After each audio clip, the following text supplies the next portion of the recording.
Barangay Hinebra PBA trade pending mga bro kay Mark Carreño for Ben Adamos at RJ Abarrientos papatunayan. So matapos ngang makuha si RJ Abarrientos noong window 1 ng Gilas Pilipinas mga bro, nakat na nga siya ngayon upang palitan siya ni Juan Gomez Deliano. Marami kasing fans ang may gusto na si Juan GDL ang ipasok sa lineup kaysa kay RJ Abarrientos. Well, para sa akin mga bro, deserve naman nilang dalawa makapasok sa Gilas pero dahil loaded na nga ang guard position, kailangan talaga ni Coach Timcon mamili ng isa sa kanila. Hindi kasi masyadong nagagamit si RJ Abarrientos laban sa Goa mga bro, kaya susubukan ni Coach Timcon itong si Juan Gomez Deliano kung magiging effective. Kailangan ngang patunayan ni RJ Abarrientos na dapat siyang ibalik sa Gilas Pilipinas sa mga susunod na window.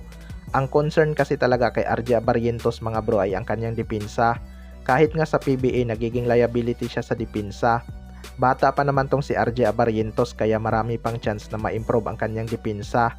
Kailangan din mag-matured ang kanyang decision making dahil minsan may mga ginagawang bad pass talaga tong si RJ Abarrientos na nagsasanhi ng turnover. Pero kung kaya niyang patunayan kay Coach Timcon na kaya niyang maging leader bilang isang legit na point guard, mataas talaga ang chance na may mapapalitan siya sa original 12. Malaki naman kasi ang potensyal ni RJ Abarrientos pero sa ngayon, na kay Juan GDL pa nga ang boto ng tao. Sa kabilang banda naman mga bro, Barangay Hinebra PBA trade pending kay Mark Carreño for Ben Adamos.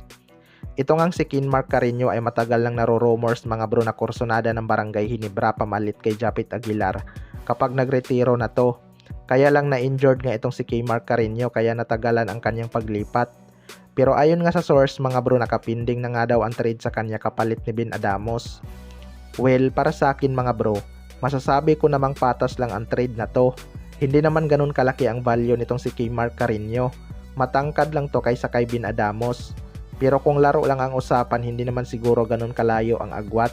Wala lang minuto itong si Ben Adamos dahil kilala naman natin itong si Coach Timcon na hindi masyadong gumagamit ng maraming player. Samantalang malaking addition naman sa Barangay Hinebra itong si Mark Carreño pag nangyari. Magkakaroon na nga ng ka-twin tower si Japit Aguilar pero wag muna tayong mag-expect ng malaki mga bro dahil hindi pa naman ganun kaganda ang pinakita ni Mark Carreño sa Tiraperma Jeep. Pero rumors pa lang naman yan mga bro, pwedeng mangyari, pwede ding hindi. Pero kung totoong nakapinding na approval na lang ni Kumi ang kulang dyan, baka after pa ng laban nitong Gilas Pilipinas at New Zealand maging official ang trade na yan. Pero dahil nga rumors pa lang, 50-50 pa yan mangyari o hindi. Kaya abangan na lang natin kung magkatotoo ba ang rumors na yan. Kayo mga bro, anong masasabi nyo tungkol dito?